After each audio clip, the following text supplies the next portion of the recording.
ഒരു തകർച്ചകൾക്കും നിങ്ങളിൽ ശൂന്യത സൃഷ്ടിക്കുവാൻ സാധ്യമല്ല. നമ്മളിൽ ഉണ്ടാകുന്ന എല്ലാ തകർച്ചകൾക്കും കാരണമായി മാറുന്നത് മാനുഷിക ബന്ധങ്ങൾ ആണ്.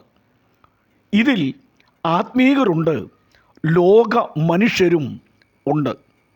എന്നാൽ ഇതു കണ്ട് നാം നിരാശപ്പെട്ട് ക്ഷീണിച്ചു പോകരുത്. 2 വചനങ്ങൾ ശ്രദ്ധിക്കുക.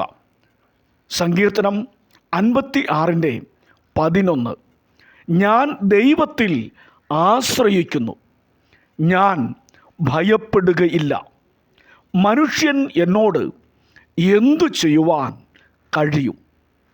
ഈ ഒരു വിശ്വാസവും ഉറപ്പും നമുക്കുണ്ടാകണം. അടുത്ത ഒരു വാക്യം കൂടി ശ്രദ്ധിക്കുക. സഭാപ്രസംഗി 5:8. ഒരു സംസ്ഥാനത്ത് ദരിദ്രനെ പീഡിപ്പിക്കുന്നതും നീതിയും ന്യായവും എടുത്തു കളയുന്നതും കണ്ടാൽ നീ വിസ്മയിച്ച് പോകരുത്. ഉന്നതനു മീതെ ഒരു ഉന്നതനും അവർക്കു മീതെ ഒരത്യുന്നതനും ജാഗരിക്കുന്നു. ഈ അത്യുന്നതൻ്റെ മറവിടത്തിലാണ് നമ്മുടെ വാസം. ഒന്നിലും വിഷമിക്കേണ്ടി വരികയില്ല.